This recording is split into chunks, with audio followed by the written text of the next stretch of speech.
Assalamualaikum warahmatullahi wabarakatuh. My name is Nurhanani binti Muhammad Azmi. My matrix number is 24004284. Today, I will present a topic about the role of zakat in Islamic academic development. Before I explain in more depth about the role of zakat, I would like to explain first what zakat is. Zakat in terms of language is blessing, purity, development, and goodness. The reason why it is called zakat is because it can develop the property that has been paid zakat and keep it away from all damage, as Ibn Taymiyyah said. The person and property of the person who pays zakat becomes pure and clean, and his property grows in a meaningful way.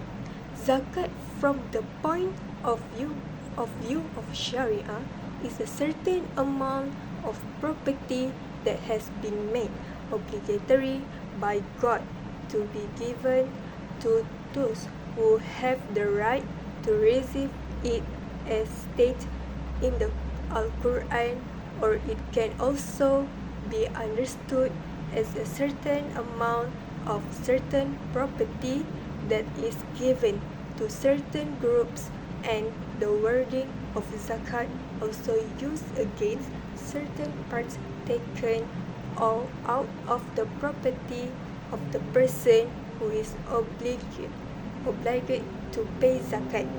The meaning of zakat according to Shafi is the zakat is taken the word from zaka aishai'u yuzaku. It means to clean something, which means adding and nourishing. Now you already know the meaning of zakat.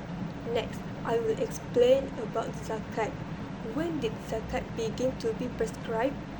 Zakat was prescribed in the second year of Hijrah after the Prophet Muhammad, peace be upon him, migrated to Medina not long before Ramadan.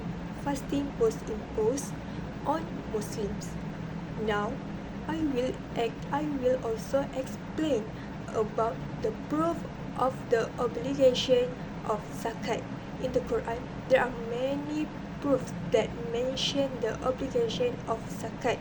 It is said this argument about zakat is mentioned repeatedly in 23 places in the Quran. Among the arguments that zakat is mentioned in Al-Quran is in Surah Al-Baqarah, verse 43. A'udzu billahi minasyaitonir rajim. Bismillahirrahmanirrahim. Fa'aqimus salata wa atuz zakah, which means establish prayer and pay zakat.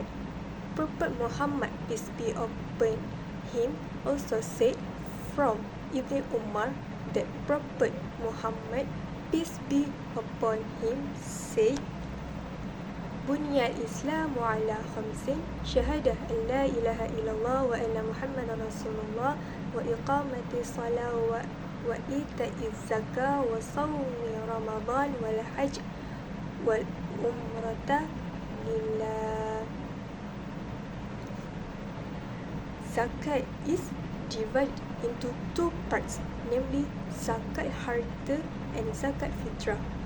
Zakat fitrah is personally zakat that is obligatory on every individual Muslim man and woman who is able with the conditions set, while zakat of property is zakat that is obligatory when it reaches nisab. It means reaches a certain amount of the property. The zakat includes business results, agriculture, livestock results, findings, gold, silver, and currency where these properties have their own nisab rate. As we know that zakat is obligatory for every Muslim. But what is the law if we find that some Muslims refuse to pay zakat? Here, I will discuss the law of people who refuse to pay zakat. The law of zakat is obligatory upon every Muslim who fulfills all the obligatory conditions, and anyone who refuses to pay zakat can result in apostasy. Imam An-Nawawi, may God have mercy on him, quotes from Al-Khattabi, whoever denies the obligation of zakat in this age, then he is disbelieved with the consensus of the Muslims. He had knowledge about the obligation of zakat has spread widely among Muslims until it known by the public and the private, shared by the learned and the ignorant. Therefore, there is no reason for anyone to deny it. Likewise, with those who deny religious matters agreed upon by the people when the knowledge about it has spread, such as the 5 daily prayers, fasting in the month of Ramadan, junub bathing, the prohibition of adultery and marrying a mahram, and also similar laws. Ibn Hajar al-Asqalani, may God have mercy on him, said, as for the proof of the obligation of zakat, then whoever denies it is kufr. Fathul Bari, from Kitab Fathul Bari. Therefore, any Muslim who refuses to pay zakat can be convicted as an apostate or infidel. Next, I will present about the groups that are entitled to receive zakat. The first group is fakir, the second group is poor, the third is the amil, the fourth is the mu'allaf, the fifth is a riqab, the general is the gharim, the seventh is fi sabilillah, and last but not least is ibn sabil. Here, I will explain the wisdom of zakat. The first is the habit of paying zakat to a custom, the giver to be generous and noble, as well as to remove sickness and miscellaneous in a Muslim. Next, zakat removes many factors and causes of unemployment. In addition, zakat can cleanse the heart of an individual from envy, jealousy, and envy. At the stamping, zakat creates gratitude for the favors bestowed by Allah among the wealthy. The fifth, zakat creates unity among the Islamic community in economic and financial matters. The sixth, can give birth to a sense of belonging and peace in the heart and soul of the zakat prayer. Finally, give the wealthy an opportunity to worship in the form of paying zakat from their property. Well, we have already heard a little introduction about zakat earlier. Now, I will also explain the role of zakat in the development of the national economy. There are many roles of zakat in building the national economy. Among them is in the sector economic development. Zakat plays a very important role in economic development.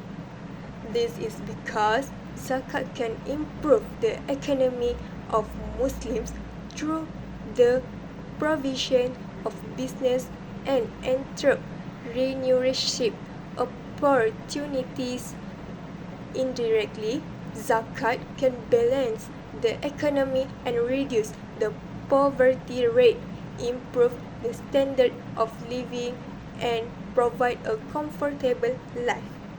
The second role is to bridge the gap between the rich and the poor.